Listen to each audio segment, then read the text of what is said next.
तो अड़ी होर ठन कुकली तहन कना जे आले चेदा माने ऑलचिकी बांधन विद्यागार रे अब सानताड़ी ते बाले ऑल पढ़ाव चेत बाले अदो अलिंग नोआ ड्राइव टीवी माध्यम ते जतो हर बड़ाय चो सनाय लिया जे अड़ी उसरा दिन रगे किस विद्यागार रे ऑलचिकी ते बैचलर मास्टर डिग्री कोर्स एहबो लगी और नोआ दो नवा एकेडमिक सेशन कोना एहबोआ और जहां लका अभी बिन बड़ाया प्रोफेसर डॉक्टर दमयंती बेसरा जहां चे बरी पदरिन बना कि उनकिन हो नवा भार को एमाकत किना को जोहार अर्जुन हासदा नितोगा नवा गापालमारा अखड़ा रे सनाम को गे सगुन दाराम तेहनी एक्सक्लूसिव गापालमारा हुआ मेनखान नवा गापालमारा इदी कातेन जुदी लय एतहब हुआ इनखान जतखन पुइलु रे तीन जखन आदिवासी मेनतेन मेनोक कना इनखान दो आदिवासी हा जहां जहां मिमिटी उपरुम मेना आका जहां खातिर ते उपरुम मेना आका ओना को बाबत ते चर्चा एकाल गे लक्तियाना आदिवासी को एने सेरेंज हुएन लाई लक्चर हुएन जहां लका को ताहेना ओना डहार हुएन और जहां जीवन डहार मेना ताकवा ओना सानामा कोगे भेगारा जहां तीन एटा हड़ मेना को उनको ठेन खन जहां तीन जखन बन नेला आदिवासी मेन लेखान गे साचारहेद सला जपड़ाव कातेन को ताहेना और ओना सावते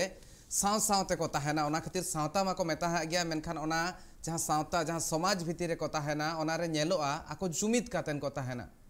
जहां टोठारे को ताहेना आको लाय लाक्चर बंगा बुरु सेवा सेरवा सानामा कोगे ओना टोठारे दो मिद गे ताहेना और ओना लेकाते जहां मिद लेका रोड हो ताहेना और एने सेरेंज को हो ताहेना ओना को लाहासेन को इदिया मेन दो लाहासेन इदी मेन लेखान दो मिद लेकाते हुयु कना ओना आको कमी होरा दिनम धारा गे को उदुग सदरा आयमा दिन ताहे कना उन दिन किछि दिन लहा मेन हुई खान दो पालेन गेल शर्मा खन कम अक्तों मेना नितो हो अडिगान टोठारे मेना आका जहां रे अयुब बड़ा लागणे एनेज हुयुआ मेनखान नितो जहां तीन जखन उतनव मेनतेन मेनोक कना ओना अक्तो रे अडिगान टोठा अडिगान अतु खन लागणे एनेज को और ओना सावते एटा एनेज करना तीन जखन ओना को परकब कान ताहेन को प्रैक्टिस जहां हुयुक कान ताहेन ओना नितो अडिगान टोठारे थुकम अकान लेखा नेलोक कना इन दो लागणे एनेज सुमुंग दो बइन मेनया जुदी नितोगा अक्तो रे नेल हुयुक खान दो और एटागा जहां फॉर्म मेना आका जहां एनेज को मेना आका ओना को नितो बई बईते उना प्रैक्टिस बांग हुयुक कना और ओना साव सावते जुदी बन मेन खान दो नितोगा अक्तो रे रू जहां बन मेना तुमदा हुयेन टामाक हुयेन घंटा हुयेन चड़चुड़ी हुयेन सनामा करना ओंडे अकोय बा अकोय चलाव कातेन को रुई ताहेन और ओना जहां नवा पीढ़ी हिजुक कान ताहेन ओना हो बई बईते ओना लाहा सेन इदिये ताहेन मेनखान कथा नवा जगह रे हुयुक कना नितोगा अक्तो रे नवा को तीन जखन बई बईते नेलोक कना कम इदिक कना नवा चेक लेकाते बांचाव दोहया ओना कुरुमुटुमा बई बईते अडिगान सावता सुसरिया मेना को कुरुमुटुया को मेनखान मेटांग इंस्टीट्यूट मेटांग यूनिवर्सिटी नवा कुरुमुटुया नवा उयहर लेखान नवा आंजम लेखान मेटांग अडी मारांग कथा मेनतेन अइकबा Kalinga institute of social sciences रेना यूनिवर्सिटी जहां रे दो पठुआ को ऑल पढ़ा सुमुंग दो बांगा आखवा जहां अरिचली लाय लाक्चर मेना एने सेरेंज मेना सानामा गे ओंडे को चेदोक कना ओंडे को सेणाय नोआ मेटांग नापाय चितर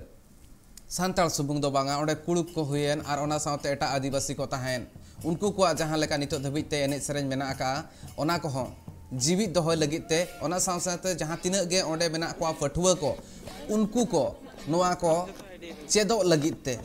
मेनदो अतु दिसम खन संगिन रे ताहे काते रहो जहां आदिवासी नितो मेना को उनको को आको जहां कमी होरा मेना आका को एने सेरेंज जहां मेना आका ओना को आरो मेटा मारांग प्लेटफॉर्म रे हिजु मा ओना साव सावते नोआ जीवित को दोहय मा ओना खातिर ते मेटा नापाय कुरुमुटु जुदी Kalinga institute of social sciences रना जुदी जोस के बन नेला नोआ मेटांग जतो खन पुइलु जोस ताहे कना जहां तिना गे रेंगेज ओरेज आदिवासी मेना को आदिवासी गिद्रा मेना को उनको को ऑल पढ़ा होचो को ना जतो खन पुइलु जोस ओना साव सावते जुदी नेल हुई खान दो नितोगा अक्तो रे नोआ आरो मेटांग जोस नेलो कना और लाहा खन गे उहियर हो ताहे कान ताको मेना को जहां तिना लाय लेक्चर मेना अरिचली मेना आका ओना सावते एने सेरेंज को मेना आका ओना को लाहा सेन चला मा एटा जहां तिना गे बिरदागाड़ जगेट बिरदागाड़ आसड़ा को मेना नोय नोआ सनाम हड़ को गे बई बईते एडप्टेशन दरकार नोंका अइकबा चेदा से नोआ रे दो खाली ऑल पढ़ाव सुमुंग दो बांगा चेक लेका रे निजोरा सनाम लेकाना अरिचली मेना एने सेरेंज को मेना सानामा चेदो रना दाव को नाम नोय नोआ साव सावते एटा जहां आसड़ा को मेना ओना करे चेक नोआ करना एडप्टेशन हुई दाड़ेया हुई तीना लक्ति कना नोआ को बाबत ते गापाल मारा हुआ मनखान हुडिंग माछा झलक बन नेला कई तलांग स्क्रीन रे नवा बन नेल्या मनखान कई तलांग लागणे ने जिदी का चेक लेका हुयु कना Kalinga institute of social sciences ना यूनिवर्सिटी रे ओना कई बन नेल जोगा भाई टिकट साइड हो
नेल के आबन एनेज आर ओना सावते सेरेंज हो मिटांग मारांग कथा हुई कना सांताल सुमुंग दो बांग नोडे दो आयमा एटा आदिवासी गाताक रेन जहां तिना पठुआ को मेना को उनको लगिन ते बंदेज हुई कना चेक लेका हिसाब ते उनको नोआ सनामा को चेक दाड़ेहा एनेज सुमुंग दो बांगा जहां बन मेनिया अबो रेहेट सेंदे रेना रान मुर्गन ओना इदी कातेन हो प्रोफेसर ऑफ प्रैक्टिस गेपुन गोटांग प्रोफेसर ऑफ प्रैक्टिस को बहालिया काट कोआ नोआ मिटांग मारांग पौड़ी कना नोआ मिटांग नागामाना पौड़ी कना मेंतेन हो लयु कना नितोगा अक्तरे जहां दो पे गेल अप्रैल हिलो हुई लेन तहन अप्रैल चांदोना मुचेद महित रे जहां हुई कना किस रे ओना नितो मिटांग नावा दिशा डहारे ठौकया नोआ को बाबत ते जस्ती कायते गापालमारा हुआ इन सलाते जपड़ा कना Kalinga institute of social sciences रे डेप्यूटी डायरेक्टर एकेडमिक कादे सोरेन गोंके जोहार गे कादे सोरेन गोंके जोहार गे सनाम इंजिनियर को और जोहार गे अर्जुन कल गोंके इन जतो खन पुलु रे बाडाय सनिया नोआ मेटा नागामाना पौड़ी कना नोआ लयु कना नोआ सरी कथा कना नोआ रना जतो खन पुलुñ मेना जोसमा मिट लेकाते नेलो कान गया और नोआ चेत लेकार मेटांग उयहर लाहासेन हेजना नितो नोआ करना लक्ति अडी जस्ती मेना आका और ओना हो मेटांग Kalinga institute of social sciences रना यूनिवर्सिटी रे हुयु लक्ति कना चेत लेका नोआ उयहर ताहे कना चेत लेका आपे पे नोआ पे ठौकल ले ताहेन और इन तायम चेत लेका नोआ कमी होरा नितो लाहासेन चला कना और जतो खन लहारे अलिंग लय सनालिंगा जे Kalinga institute of social sciences नितो दो ओना माने अब यूनिवर्सिटी हुई कना जहां चे बिरदागढ़ मेता कना ले नोआ बिरदागढ़ रे जतो खन एतोहब रे मेता ट्राइबल एडवाइजरी काउंसिल बेरेट ना चलावन बार सला लहारे नोआ ट्राइबल एडवाइजरी काउंसिल रे बेरेट के आले ओना बेरेट ना नोआ के उपदेश ताहे कना नोआ के ऑब्जेक्टिव ताहे कना जे अब आदिवासी हर को चेक लेकाते अब जमन्यू चेक लेकाते अब अरिचली चेक लेकाते अब पाराब पुने कोन मनावे अबन ओना चेक लेकाते अब इंस्टीट्यूशनल दड़े अनवा तो ओना बाबते आले जहां तिना गे अब पुरुधुल मेना को अब जहां चे बिरदागढ़ सला जोड़ाव मेना को उनकान को हर के नाम केट को उनको नो ट्राइबल एडवाइजरी काउंसिल रे उनको हो मेटा भार ले एमात को चे बांगा चेक बन चिकाय खान नो बिरदागढ़ रे अब किस बिरदागढ़ रे अब नुकु को जोड़ाव दड़े को अबन एनखान ओना कमिटी रे ओना काउंसिल रे जोतो लेकान हर मेना को एकेडमिशियन मेना को सोशल एक्टिविस्ट मेना को जहां चे ग्राउंड रे को कमी कना उनको हर मेना को तो नोआ ट्राइबल एडवाइजरी काउंसिल ना कमी दो कना चे protect preserve and promote tribal culture and heritage तो ओना लगी ते आले टाइम टू टाइम किस डीम टू बी यूनिवर्सिटी आले सजेशन ले माया और ओना सजेशन आज मना बता हुई आया जेहेतु नोआ ट्राइबल एडवाइजरी काउंसिल जतो कोन एतोहब रे आले ले सजेस्ट ले आ जे बांगा आबो जहां हर को आपको ठन अकिल ज्ञान मेना निजो जाति लगित ते निजो समाज लगित ते ओना हुई दड़े एनेज बाबत ते ओना हुई दड़े बाखान जहां पेंटिंग बाबत ते ओना हुई दड़े बाखान जहां आबो आदिवासी को मेटा आड़ांग लगित ते बाखान आयो आड़ांग मेना ओना लगित ते ऑल तोल मेना नोआ को इदी कते आले ले उयहर चिंता के आले अड़ी गवेषणा हुईना ओना साव सावते आले गोटा डिस्ट्रिक्ट उड़ीसा रे आले नुकान होल ले खोजार केट कोआ खोजार नाम करते उनको नितो दो 30 तारीख हिलो ले नेता केट कोआ और इने हिलो गे उनको जो आले मन ले मत कोले और इने हिलो खन गे उनको दो आले प्रोफेसर ऑफ प्रैक्टिस ले मना बताओ केट कोआ नवा गोंके सिलेबस मदरे ताहन कना से नवा दो एक्स्ट्रा करिकुलर एक्टिविटीज रे हिजु कना नवा मेटा मारांग कुकली कना चे नवा दो सिलेबस भिती रे सेलेक्ट आकाना से नवा तो नितो धबी दो जेल खान दो एक्स्ट्रा करिकुलर एक्टिविटीज जहां मेना पठुआ कोआ ओनारे नितो सेलेक्ट आकाना बांगा नवा दो अब करिकुलम रे ऐड आकाना नवा दो नवा चिदा चे नवा साव सावते जहां बिरदागढ़ रे पढ़ाव हुयु कना ओना साव सावते नवा हो निहती दरकार पान गया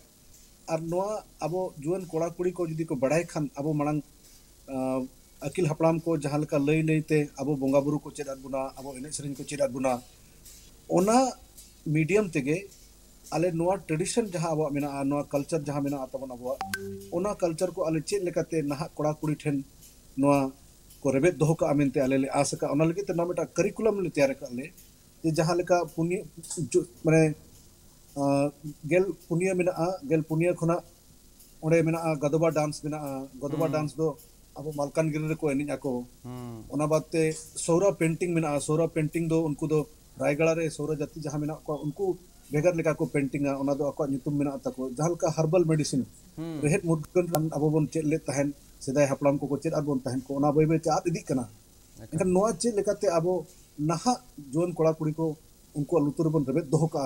इनखान जहां अब तबन मेडिसिन ताहे कना जहां अब तबन रान मुर्गन ताहे कना ओना जीव ताहेना उनका ले आस का गोंके रेहेद सेंदर ना रान मुर्गन कथा में मेन सदर नवा मेटांग अड़ी मारांग नवा इदी कातेन मेटांग मारांग खोंद्रो ना कथा कना नवा इदी कातेन आर मेधा अल्हासन बिचार ना कथा हम मेन के नवा इदी कातेन आपे कुरुमुटु पे लहा का आपे नवा मेटा नापाय पौड़ी हुई मेनखान नवा रे जुदी नेल हुई नितोगा ऑक्तो रे नवा रान मुर्गन हुएन सनामा पेंटिंग हुएन जहां तीन जखन प्रिजर्व ना कथा हो ले हुई कना नवा जहां तीना गे पठुआ मेना कोआ तो नवा जहां तीना गे मेना कोआ उनको ओना भितरे नेल हुई खान तो चेत मिद लेकाना नवा दो मेनकम करिकुलम रे एड कना तो नवा दो जतो लगन मैंडेटरी कना नितो बुरते कइतलांग नवा हो सामेलाय सहित बाडाय सनेया चेदा से मेटांग नोंकाना कथा कना जहां तो अब बोन मेन खान तो ऑल राउंड डेवलपमेंट मेटांग स्टूडेंट आ हुई कथा मेटा पठुआ ऑल राउंड डेवलपमेंट तीन जखन उयर हुई सनाम लगती कना नवा करे तो चेत मैंडेटरी रे मेना नितो से ऑप्शनल मेना का नवा दो नोका कथा हुई कना जहां लेका चे बडाय नामो कना निजे जाति खुना सावता खुना बडाय नामो कना चे नुकु गिद्र जहां नोडे को पढ़ाव कना को उनको गिद्र अड़ी कम दिन लगी ते अतु दिसम को चला आको जेहेतु उनको पढ़ाव रे मुहिम रे मेना को एनखान उनको अतु दिसम रे जहां पराब पुनई हुई कना आर बांखान जहां ना बोंगा बुरु हुई कना आर बांखान ऑल रोड तोल जहां तिना ओंडे अब लुगड़ी को बन तैयार आबन एनखान ओना को नॉलेज सला आको बाको नापाम दड़िया कना ओना को नॉलेज को बाको बढ़ाई दड़िया कना तो आले ले नवा दो भेगर भेगर ग्रुप रे नवा दो हटिंग कना जहां लका चे आले ओना 14 टी खना इनले के माने अब नाडू गिटू बिना उनको किसान ट्राइब उनको को एनिज आको अब सुंदरगढ़ रे संबलपुर रे को एनिज आको माने कर्मा को एनिज आको अब उराव जाति को एनिज बाथुड़ी को एनिज आको उनको बाथुड़ी माने नितो अडी कम मिदीना को उनको जहां फोक टेल बिना नैरेटिव बिना तको आको माने चे लेकाते मारे हपड़ाम को कथा को लई दड़िया ओना मेना गोंड जाति आको माने आड़ांग को हिड़िंग के आयो आड़ांग को हिड़िंग के आको उड़ीसा रे दो इनखान गोंड जाति को चे लेकाते एने माध्यम ते चे लेकाते उनको एने दो रेला रेला को मेता आको उनको एने माध्यम ते चे लेकाते आको फोक टेल जहां माने आको जाति ना कहानी को लई दड़िया आको जुआंग ट्राइब मेना को जुआंग ट्राइब रे ओना मेटा स्पेशल बाजा तको मेना चांगू को मेता आको ओना चांगू ते चे लेकाते माने भेगर भेगर माने नगाम आगाम कथा को बड़ाई चो दड़िया को नहा कोड़ा कुड़ी गिद्रे को माने जहां लका नितो हो भाषाते औरंग चिति बिना औरंग चिति अडी दिन खरा मूवमेंट चालू कना इनखान नोआ नहा भारत सरकार को लई चोया चे बांगा तिना दरकार आले लगी ते नोआ ᱚᱱᱟ ᱞᱟᱹᱜᱤᱫ ᱛᱮ ᱩᱱᱠᱩ ᱞᱮ ᱥᱟᱯᱲᱟᱣᱮᱫ ᱠᱚᱣᱟ ᱡᱮ ᱱᱚᱣᱟ ᱠᱟᱛᱷᱟ ᱟᱠᱚᱣᱟᱜ ᱪᱮᱫ ᱞᱮᱠᱟ ᱠᱚ ᱨᱚᱲ ᱫᱟᱲᱮᱭᱟᱜᱼᱟ ᱟᱨ ᱱᱚᱣᱟ ᱫᱚ ᱚᱱᱠᱟ ᱠᱚᱢᱯᱟᱞᱥᱟরি ᱞᱮᱠᱟ ᱫᱚ ᱵᱟᱝ ᱠᱟᱱᱟ ᱱᱚᱣᱟ ᱫᱚ ᱢᱤᱫᱴᱟᱝ ᱥᱟᱵᱡᱮक्ᱴ ᱠᱟᱱᱟ सब्जेक्ट जहाँ लेका हिंदी इंग्लिश हुई करना इनका ना सब्जेक्ट जुदी आम जुदी इंटरेस्ट करना इनखान तो आम इनरोल दड़े एकाल माने जहाँ लेका अब नुकु डोंगरिया कंधो को ओना साल तो ओकाठेन बाय नामो ओना दो आको को तैयार दड़े आको चेकाते उनको ठेन ओना तैयार रेना माने आको ठेन नॉलेज मेना ओना चे लेकाते माने लुमंग को ये काते ओना बाबेर तैयार काते बाकन सुतम तैयार करते ओना चे लेकाते को आको को तेज आको ओना लुगड़ी तो आको को तेज दड़े आको ओना को एक्सपर्ट करना तो नहा जहाँ कोड़ा कुड़ी को मेना को जहाँ चे पठुआ कोड़ा कुड़ी को मेना को उनको ओना नॉलेज सला जिलिंग को चला करना उनका ले उहरिया तो ओना इदी करते अले लेना बागा नो हो मेटा ऑप्शन तहन मा जे उनको चे लेकाते नोआ नॉलेज सला आको हो आको जा अरि चलित आको चे लेका को आको रिलेट दड़े आको ओना उहर करते नोआ दो कोर्स ले होबा अड़ी मारांग पौड़ी कना अड़ी मारांग कथा कना नवा साथ आम जहाँ लई सदर नौकाना कथा आंजम हुई मेनखान आम जहाँ लई मिद लेकाते लाहा खन जहाँ अगिल अपनाम को ताहे कना को आर इन साथ नितो जहाँ तीन मेना को उनको कोगे को दाड़ेहा जहाँ ओना दो आलो मुचाद मा ओना दो तोंगे ताहन मा ओना दो ओना खातिर ते प्रमोट रेना कथा आपे मेना पेया पीपीपी रेना कथा पे ले का प्रिजर्व रेना कथा प्रमोट रेना कथा आर ओना साथ दिन जेल खान दो नितो प्रमोट सापे मेन मेटांग पर्टिकुलर स्पेस पे एम दाड़ा को कना मेटा अड़ी मारंग कथा कना प्रैक्टिस रना कथा पे ले सदर निया भितरे जुदी मेटांग कुकली मन रे जहां हिजु कना अड़ी गान जहां तिना नेनेलिए मेना को उनको को मन रे नोआ कुकली हिजु नितो हिसाब ते नोआ सनाम लेकाना पौड़ी लाहा हुई कना आर मेटा चिंतन ना जहां अजे कान ताहन ओना हो चेत संगिन दाड़ा जहां तीन जखन नितो कादेश्वर गोंके ठेन नोआ कुकली दहोयें गोंके जहां लेका हिसाब ते नितो अतु दिसोम रे नेलो कना उन बन नेल खान दो उन दिन जहां लेका हिसाब ते अयुब बेड़ा आखड़ा रे हड़ को जावरा कान ताहेन ओना लागड़े एनेज हुएन आर बांग ओना साथे बन मेना जहां डांटा एनेज हुएन काराम एनेज हुएन नोआ सानामा को मिद लेकाते ओंडे प्रैक्टिस हुई कान ताहेन ओंडे गे एनेज सेरेन को हुई कान ताहेन नितो बेड़ा रे नोआ बई बईते ओकारे मा ओकारे कम इदी हे कना नोआ दो सरी कथा कान गया जहां नेलोगा कथा कना और जहाँ जुदी रू सनाए कना खाली सांताड़ा कथा इन नितो जुदी कई दैका लेकाते ᱧᱟᱢᱮᱜᱼᱟ जहाँ रू ओरंग को सेणा सनाए कना उनी लगी ते उन जखन आयमा दाव ताहे कना नितोगा ऑक्तो रे ओना को बई बई ते कम इदी कना नोय नोआ कोरना चेत लेकान मारांग अजे को ताहेन कना गोंके माइकाउया और ओना जगह रे नोआ तिना मारांग मेटांग हेल्प हुई दाड़ा तिना मारांग मेटांग गड़ो हुई दाड़ा नोआ अबो जति सावता रे हड़ को नितो नहा जुग रे जुदी नोआ को अपनार को एनखान उनको दो माने एटा जहाँ चे डोमिनेंट सोसाइटी में उनको को मेता को आपे दो प्रिमिटिव गया पे आपे दो लतार गया पे आपे दो नोआ कथा को नहा नॉलेज तापे बनु ना किंतु उनको जति सावता को लय सदर सनिन कना नोआ वो ट्राइब टीवी माध्यम ते और अलगा कथा माध्यम ते लय सनिन कना जे सिंगल लगड़े एनेज कते माने जहाँ चे दिन बड़ा बन कमिया और सिंगल हेज कते जे ओना रिलैक्सेशन लगी ते जहाँ चे दोंग लगने को ने कान तहन को लागा मेटाव लगिन लागणे लागा मेटाव लगी ते लागणे कना और नोआ दो मेटा साइंटिफिक रीजन मेना नोआ दो ओको हो नितो दो अबो जहाँ चे सोसाइटी मेना उनको को मेनी आको जे बांगा माइंड और बॉडी रिलैक्स दरकार इनखान नितो दो आको माने भेगार भेगार पद्धति को बखान एरोबिक बन बखान अबो बो कटी को माने ओना निश्वास हतार ना प्रैक्टिस नो गाबन इनखान अगिल हपलाम को बढ़ाई ताहेत को अब हड़मो दो तीन चेक लेका जतन लेखान ओना हड़मो दो गोटा दिन लगे ते अब साथ एम दाड़ेया बाखान बाय एम दाड़ेया तो नोना मेटा अडी मारंग साइंटिफिक रीजन कना चे बांगा गोटा दिन कमी करते इनखान हड़मो हसु में इनखान हड़मो हसु खान इनखान चेक लेकाते आम निजो निजो हड़मो नेल दाड़ेया इनखान ओना लगी ते नोआ लागड़े एनेज को ओपेल आको और लागड़े एनेज दो बारिया पास्टा हुई कना मेटा दो अब ट्रेडिशन अब जहाँ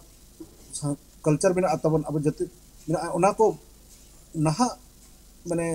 सोसाइटी को एमा को बन और ओना साव सावते अब चेल लेकाते लांगा बन गाड़ी दाड़े ओना हो मेटा उपाय कान तहन अदो नितो दो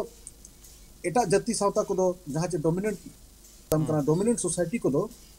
नोआ कथा दो को बड़ाई नाम को किंतु नोआ दो अपनार लगी तो अड़ी को दोहा बोहा कना को चे बांगा नोआ नुकुमा सांताल को कना नोआ मा लागड़े निमा एनखान नोआ लागड़े निते चे लेकाते लांगा राड़िजो कना चे लेकाते बांगा ओना अप्रूव दो बाको अप्रूव दाड़ा कना एनखान उनको सला Jadi aku mena aku knowledge kata enkan knowledge to abo akil hapram ken to malang khon ke knowledge tahi kana ekal knowledge mane hormor renang knowledge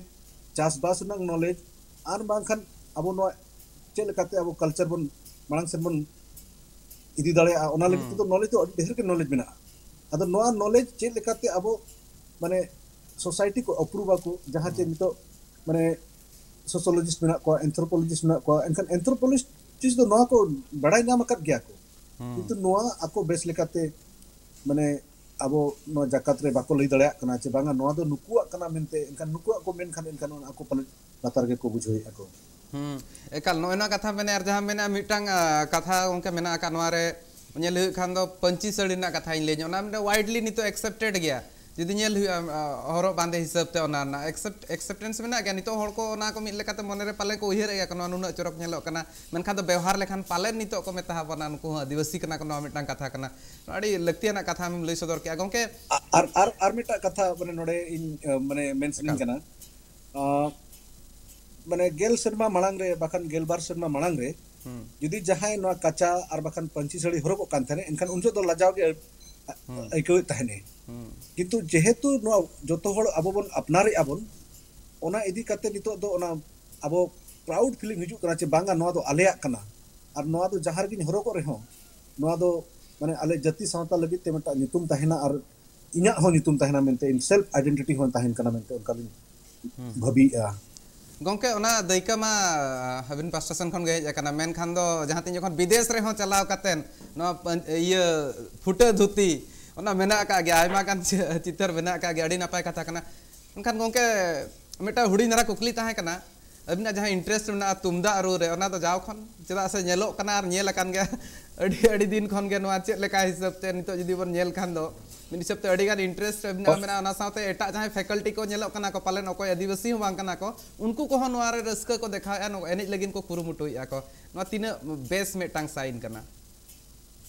नोआ अडी माने इना उहर दो नोआ कना जे अबो दो माने लिव बाय एग्जांपल माने जदी इन एग्जांपल इन तैयारोआ एनखान दो ओना नेल नेलते किछि हो को हड़ को आर बाखान कोड़ा कुड़ी को अबोरिन पठुआ कोड़ा कुड़ी को इमिटेट को ओना को अपनार को जदी इन के बन बडाया और ओना जदी इन प्रोपागेटा चे बांगा आम दो नोआ कमी हुआ आम दो नोका कमी हुआ एनखान दो उना लोगन दो ओना दो बाको एक्सेप्ट को तो माने लिव बाय एग्जांपल हिसाबते अलिन तुमदा रू दो जाव खन गेलिन बडाया और अडी रस्का अडी खुशी इदी कते ओना रू औरंग सनालिया और ओडे जहां तिना अब फैकल्टी को एने कान तहन को ओंडे दो मिड होड़ अब आदिवासी होड़ गे ताहे कना उनी दो हुयु कना डॉक्टर केसी माहली कान्हू चरण माहली उनी दो रिटायर्ड आईपीएस ताहे कना किन आ नितो दो किस विद्यागढ़ रे उनकिन दो डायरेक्टर जनरल लेका किन जॉइन का किन आदो उनकिना माने नो दिशा उदुक तेगे किसी किसी कमी अडी लगन हुयु कना ओना साव सावते आले बेटा अडी मारंग रिनाउंड उड़िया एक्ट्रेस किन ताहे कना उनकिन दो किन हुयु कना ओना चित्र रे हो ओना वीडियो रे हो नेलो कना उनकिन दो त्रिपुरा मिश्रा कना किन उनकिन दो उड़िया एक्ट्रेस कना ताहे किन आदो नितो दो अबो किस विद्यागढ़ रे उनकिन दो वाइस प्रिंसिपल लेकाते मेना किना और वार्डन इंचार्ज लेका मेना किना उनकिन हो नो एने सरेन अडी रुसिका होल इनखान जेहेतु अकिन हो ओना फील्ड को किन हेत करा इनखान नोआ जब प्रोफेसर ऑफ प्रैक्टिस को हेड करते गिद्रा को चेत ako kana ko ene sering ko chet ako kana enkan unkin ho akina kata bakin sawa dalate so na ene tokin sab ena ekal adi interesting katha kana menkhan ar bedha jodi no satam idi katen gapal marau huyua jaha nitoga oktor no lakti mena aka ar kai tara no katha le than atu disom khon no bai bai te nito kom nyelo kana chet marang oje onkana tahe kana gongke amem aikau chet nonkana marang oje tahe kana inya uyhar te do माने जहां तिना अबो know urban area रे बन हिजु कना उना गे अबो माने urban area सला चे लेकाते cope up दड़े अबन ओना दैके बन अपनारे अबन और निजोरा जिनिस तो बन हिडिनी अबन और जहां चे अर्बन एरिया रे इनिन सर्वाइव दड़े में ओना ओना को दैके बन अपनारे अबन और ओना रे नोआ दैके दो अलबन हिडिन मा चिकाते अबम ने बांगा अर्बन एरिया सला कटा खन कटा मेसा कते इनिन ताहेन मा और कटा खन माने उनको चेलेका को उयहरी आको उनको चेलेका को जोम आ ओना खाली एने सेरिंग रे दो बांगा जम न्यू ताहे रेहो अब किछि किछि दायित्व बन बदल आबन ओना बदल दो जुग इदी काते बदल हुयु दरकार किंतु एने सेरेन ते दो माने उनका दो तानम दो बाबन ताहेन कना ओना दो आलो हिडिन मा मेनते ओना लिन लई अचेया चिकाते बाय बाय ते माने जदी अब अतु दिसम रे जदी एने सेरेन बाको एने सेरेन अतु दिसम रे जदी आड़ा सकम को बाको जोमा अतु दिसम रे जदी अब जहां का बन ताहे कना ओना ओड़ा हो बेटा साइंटिफिक रूप मेना चे चे लगित ते अब उनका ओड़ा बुसुक ते बन तैयारा चे लगित ते उनका माने राचा बन तैयारा चे लगित ते अब राचा रे किछि आड़ा सकम बन चासा ओना हो बेटा अडी मरंग लाइवलीहुड रंग अडी मरंग बेटा एग्जांपल कना ओना साइंटिफिकली प्रूव गया चे लेकाते वेंटिलेशन हुआ चे लेकाते माने राबांग दी तो राबांग बाय बुझो आर सितुम बाय बुझो ओना ओना अडी मरंग बेटा साइंटिफिक रीजन मेना ओना दो अब बन हिडिन खान माने जहां का गुरु गंके मेन के माने जदी ओले मात लेरे रोडे मात लेरे आमो मादोआ उनका के अब हो ना दो अड़ी मारंग कथा कना जहां मूड खन मेना आका ओना मूड सावते ओना दो हिडिन बांग लगती कना ना जदी मेटा मूड ते रहेत ते गे इने खान दो ना हिडिन ना इने खान दो ना दारे दो चेक लेका दो बाजा ना जदी रहेत गे मुचे दो ओना मेटा मारंग कथा कना आर गंके नोआ मेटांग इन जहां हिसाब ते नितो ऑक्टर नितो का ऑक्टर जस्ती कहते जहां नेलो कना मेन के ओना दो नितो दो अपनार लगती कना लहा सेन जहां ताहे कान ताहन ओना सानामा को मेनखान मेटांग कथा हुयु कना अड्डीगान मेना को होर नोआ इदी कतन बाको बडाय का आम ठेन खन नोआ रना तेला इनिन खोजोआ आदिवासी जहां तिना मेना को जहां आदिवासी सावते आदिवासियत को मेना उनकाना कथा राकब कना तो आदिवासी जहां चेत मेना को चेत लेकारे भेगारा को आर चेत लेकारे नोआ को जुदी बांग ताहेना इनेखान उपुरुम चेत लेकारे बांग ताहेना नोआ इदी कतन नितो अड्डीगान होड़ा मनेरे कुकली मेना आका तिना लगती कना नोआ सानामा को नोआ को लहासेन इदी और नोआ को साब दोहो नोआ सानाम लेकाना एने सेरेन हुयन लय लक्चर हुयन बंगा बुरु हुयन सेवा सेरवा हुयन जहां तिना गेबन मेन दाड़े तिना साब दोहो लगती कना जतो कोन एथो कथा हुयु कना जहां चे अब भारत जाकत रे जहां जहां आईन कानून को तैयार आको जतो कोन एथो रे उनको लैले आको चे बांगा अब नुकु तो चेक बन मेता को चिली बन नुतुम को तो ओना नुतुम हो नितो धबिते ओना जहां शेड्यूल ट्राइब को मेता कना को ओना शेड्यूल ट्राइब दो जदी नेला बन ओडे कन शेड्यूल ट्राइब तो चिन्ह उनका तो बायो लकना जे शेड्यूल ट्राइब तो ओकोय कना को चिली कना को किंतु एंथ्रोपोलॉजिस्ट को चेक को मेन के लहारे जे बांगा किछि किछि ट्रेट जदी तहेना उनकान होड़ को ठेन एनखान दो उनको दो माने जहां मिनेंट सोसाइटी खना दो उनको दो लातार रे मेना को एनखान ओनाते उनको अब शेड्यूल ट्राइब बन मेन दाड़या को जहां तिस खना माने नोआ कथा अब होड़ को अगिल हापड़ाम को अकिल ज्ञान जितना को नाम के आको ओना उनसो खन गे नोआ दो मेने आको बांगा अब दो आदिवासी कना बन आदिवासी मेन खान दो जतो खन एक्सेप्टेड टर्म हुई कना आदिवासी एनखान ओडे को मेने आको माने नुकु दो जहां आदिवासी होड़ को हुई उनको दो ग्रुप रे ताहे हुई दरकार चिकाते अब माने नितो नहा जुग रे जहां का न्यूक्लियर फैमिली हुई कना आयो बाबा और गिदरा इनेगे एनखान अब दो उनकान दो बांग कना बन अब दो माने बोंगा बुरु रे हो आपके बोंगा ओड़ा बोंगा बेकार बोंगा मेना को चे अब दो एकला दो तिसो बाबन बोंगा हकना बखन एकला दो तिसो बाबन भाडाना कना बखन एकला दो तिसो बाबन माने नितुम अकत को गिदरा दो अब दो माने अतुरिन होड़ जदी बाको हिजुआ एनखान दो ओना दो चेद हबन बाबन कमी दाड़े उनका को उनका हुआ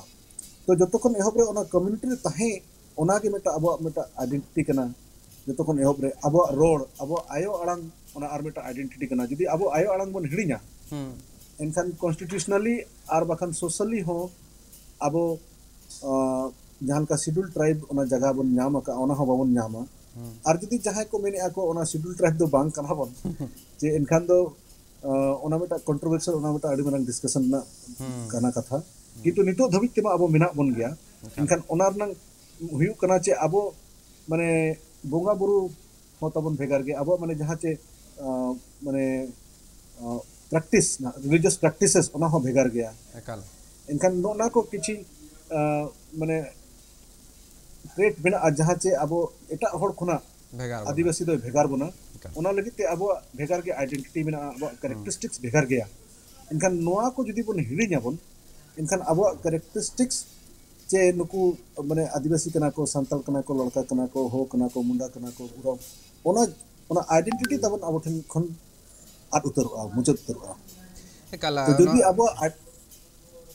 एकाल उनके उपरुम कथा मेने उपरुम ताहेन लगी दो लगती कना जहां लेका मिटांग मेन के आम जोतोखन पुलु दो मिट लेका ना रोड लगती कना मिठेन ताहेन लगती कना नोआ को ताहेना को उनदिन कोन के ओने सावतार ना कथा समाज ना कथा तीन जखन को ले ओना कइतला मिटन टर्म मेना साव सावते ताहेना को जहाय साव सावते बोन ताहेन कना ओनाते सावता बोन मेता कना उनका ना कथा कना और ओने ओना जुमिद के नितो धबित ते नेलो कान या नितो धबित तोंगे मेना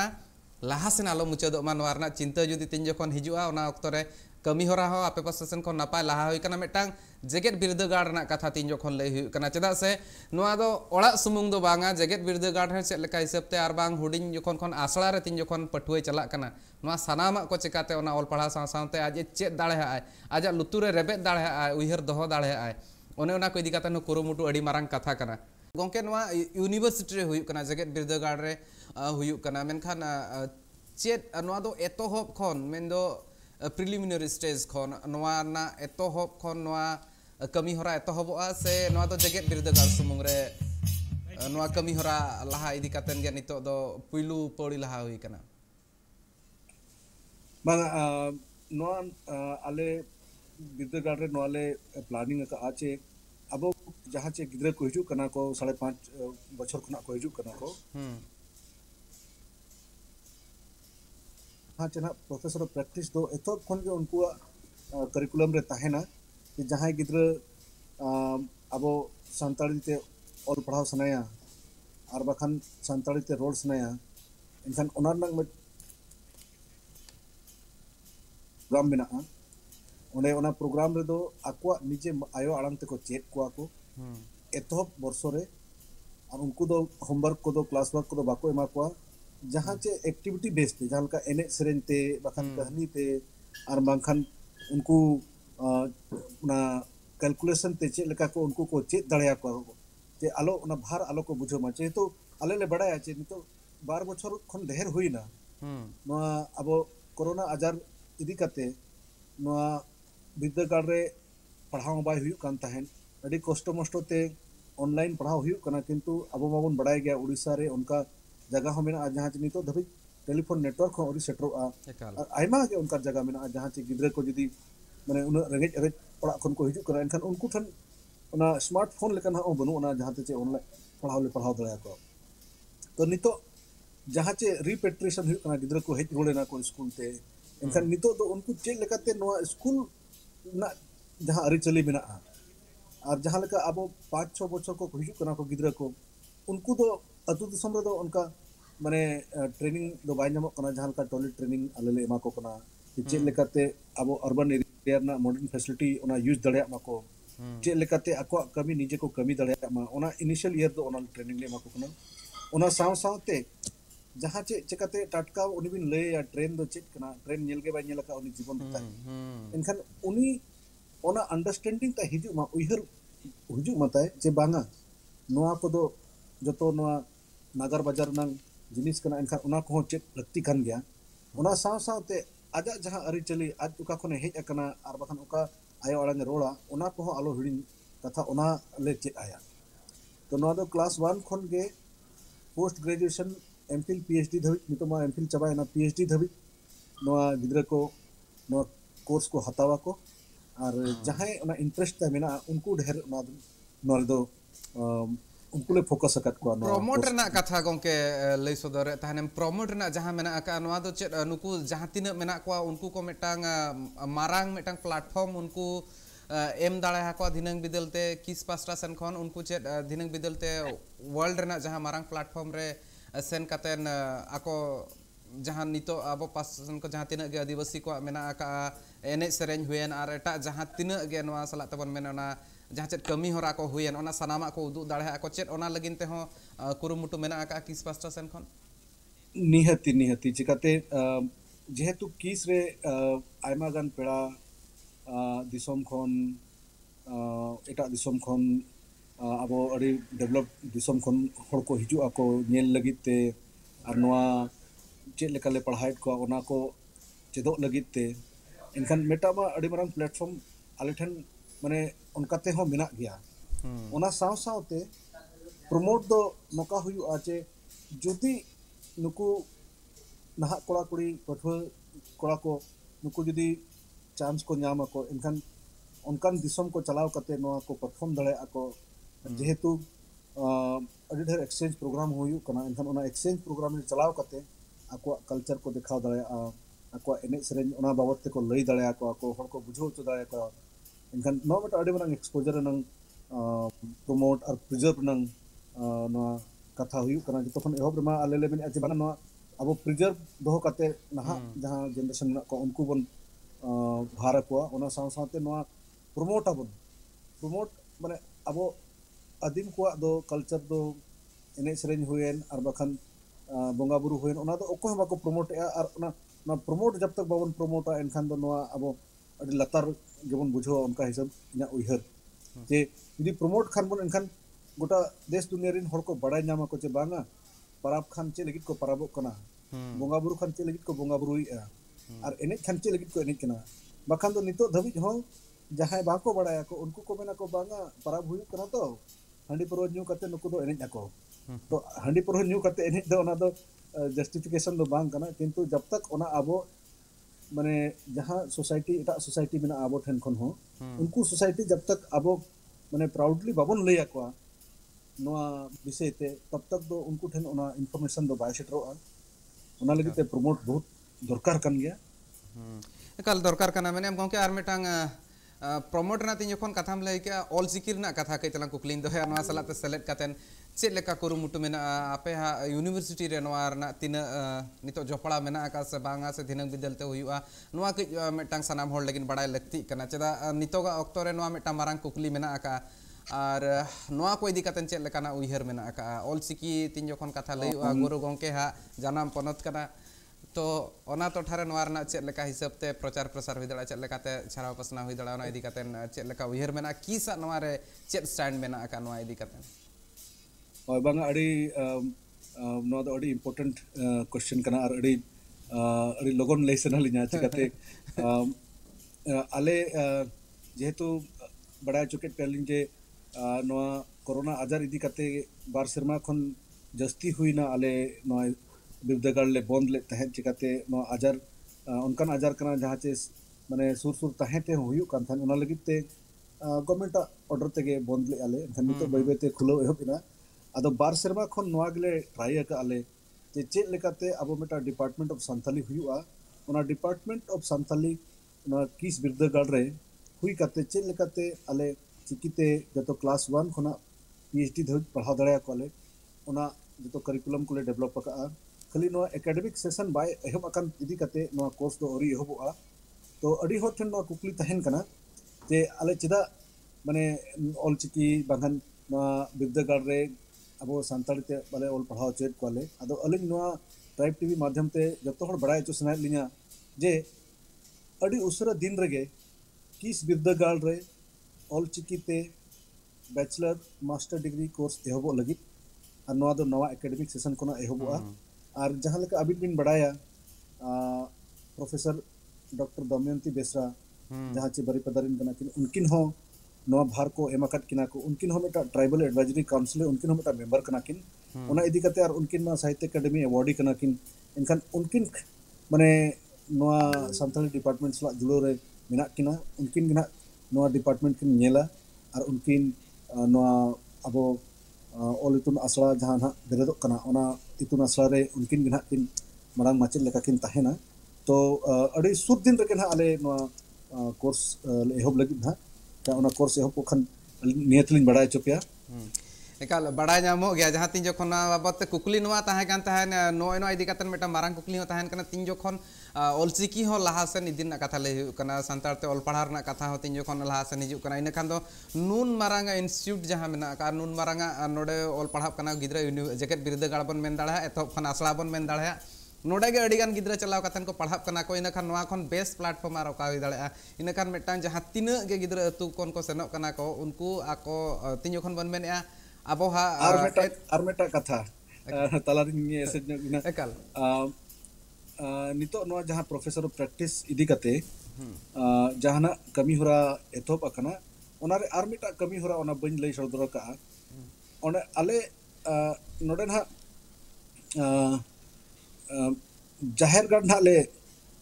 उथनो लगिले ओना तेंगन कमी ना अरे कुरुमुटु पे एतोहब लगित ना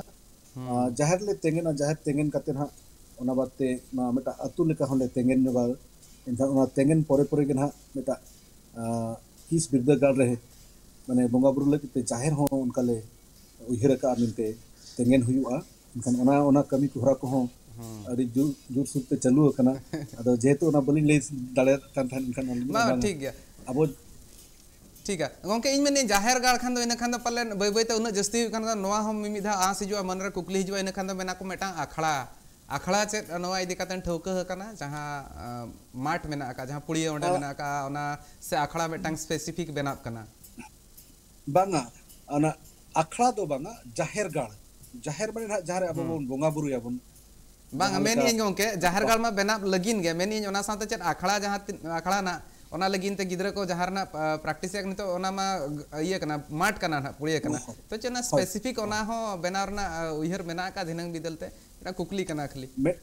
नितो धबित ते मेटा जगह ले आइडेंटिफाई का आले जहां रे चे गिद्रा को अखड़ा लेका को यूज दड़े और ओना आले बेटा एमपी थिएटर मेना आतले ओना दो अखड़ा नितो हाले नितुम का आले चे ओंडे गिद्रा को जदी जहां तिस गे आको एने सना को ओना साव सावते ओंडे हको अखड़ा रे हको एने दड़े आको और ओना साव सावते माने बारिया पे जिनिस एतोबा कना ओना मेटा लैंग्वेज क्लब ले तैयार का लैंग्वेज क्लब रे जहां चे संताल गिद्रो दो संताल ते को रोल दड़े आको कथा दड़े आको गालज दड़े आको जहां विषय ते बखान हो गिद्रो दो हो ते को कथा दड़े आ गाल दड़े आको उनका ते माने मेटा दिन दो उनका ले माने दोहो का जहां चे बैग दो अलम अगुया बैगलेस डे ले मेता कना ले ना बैग दो अलम अगुया और ओना दो आम जहां हरो सनाम कना ओनाम हरो दड़े आ और जहां आम कमी सनाम कना आम बखान एने सनाम कना बखान रू सनाम कना और बखान सेरेन सनाम कना इनखान ओना दिन दो आम माने जहां उहिर का ओनाम कमी दड़े आ ओना साव साथे मेटा माने आदिवासी को परब पुने लगी ते मेटा कैलेंडर ले तैयार का ले ओना कैलेंडर तो गोटा उड़ीसा रे जहां आदिवासी मेना को उनको माने उहिर कते कुकली कते उनको सला तैयार हुई कना जहां कते नि हली रेगे बाहा बोंगा पालन हुईना ओना हली रेगे चैत पर्व हुईना उनका कते ना ना ट्राइबल कैलेंडर ना आले ओना बेस ते हाले चला कना नो अब रोमन कैलेंडर दो बाले पतियो कना ले आले दो ओना आदिवासी कैलेंडर तेगे ना छुट्टी और ओना परब को मना बताओ ले ठौका का अड़ी मारंग कथा कना नितो जुदी बन मेना आदिवासी को कैलेंडर आदिवासी को लगिनते जहां परब पुनई मेना सनामा बड़ायोआ ओना ठौका ओना अड़ी मारंग कथा कना अड़ी लक्तियान कथा को लई सदर के आगोके जहां हिसाब ता मेन सदर नितो हिसाब ते जहां मेना प्रिजर्व दो लक्ति कना ओना दो नितो दो बांचाव दो जतो खन मांग रे जहां कमी कना ओना आपे पासासन खन लाहा हुई कना पौड़ी और आंस धिनंग बिदलते नोआ नोंका गे तोंगे तहेना और नोआ जहां कमी होरा मेना आपे हा नोंका गेले बिली मा धिनंग बिदलते जहां तिना पठुआ को चला कना सनाम लेकाना आको हा उतनौ हुयुमा मा ऑल पढ़ा सावते सावता इदी कातेन अरिचली इदी कातेन एने सेरेन इदी कातेन बोंगा बुरु इदी कातेन सनाम लेकाना उतनौ गे हुयुमा और मेटा मारंग उछन तेहें आम ट्राइब टीवी रेम कराव के ओना खातिर ते आयमा सारहाव जहां दो ऑल चिकी लगन खन लगन ऑल चिकी ते पढ़ाव मेन दो संताल ते ऑल पढ़ाव लगन गे तहबुआ कोडिंग इंस्टीट्यूट ऑफ सोशल साइंसेस रेडी मारंग कथा कना और गोंके इन सला जपड़ाव कातेन अड़ी लक्तियान कथा तेहें नोआ एक्सक्लूसिव इंटरव्यू रेम लई सदर के कादेश्वरन गोंके आयमा सारहाव इन पास्टा सेन खन आयमा सरहाव नोआ ट्राइब टीवी रे इन इनवाइट लगित ते रोड नंग दाव एम लगित ते ट्राइब टीवी अडी सरहाव और साव सावते अर्जुन आमो अडी सरहाव आयमा सरहाव ओके नितो यदि नेल हुई खान दो नोय ना पौड़ी को हुडिंग हुडिंग पौड़ी रे अड़ी किछु बदल दाड़े आ ओना हिसाब ते नेल हुई खान दो नोआ पौड़ी लहा हुई कना और जहां तिना गे पठुआ मेना को उनको को लगिन ते हो और मेटा वेवरा हिजु कना जहां तिना गे मेना को सांताली पठुआ को उनको को लगित ते ऑलचिकी ते जहां एतोहब रेना कथा ले का ऑल पढ़ाव ओना मेटा मारंग कथा कना कादेश्वरन गोंके नोआ कथा लई सदर थान खाली सांताल सुमुंग दो बांगा ओंडे जहां तिना को हुयन गोंड को ताहेन ओना सावते बन मेंदड़ा बाथुड़ी मेना कोआ हो मेना कोआ ओना सावते आर एटा जहां तिना गे आदिवासी मेना कोआ उनको को लगिन ते हो नोंकाना कमी होरा लाहा सेन को अगुया आको एने सेरेन मांचाव दो हरना कुरुमुटु रेहेद सेंदे रेना जहां तिना गे रान मुर्गन मेना का ओना को चेद लेका हिसाब ते आको को चेद दाड़े ओना इदी कातेन कुरुमुटु और ओना सावते जहां तिना आर्ट मेना पेंटिंग मेना ओना सनामा को गे चेद लेकाते बांचाव दो हुयुआ ओना साव सावते प्रमोट हुयुआ लाहा सेन इदी हुयुआ और जहां तिना दाराय कान पीढ़ी को चाल हुयुआ ओना इदी कातेन मेटांग नपाय कुरुमुटु एम चाल रेना जहां मेटा नपाय कुरुमुटु एतहब बकना नोआ किस रेना जहां कुरुमुटु एतहब बकना नोआ धिनंग बिदलते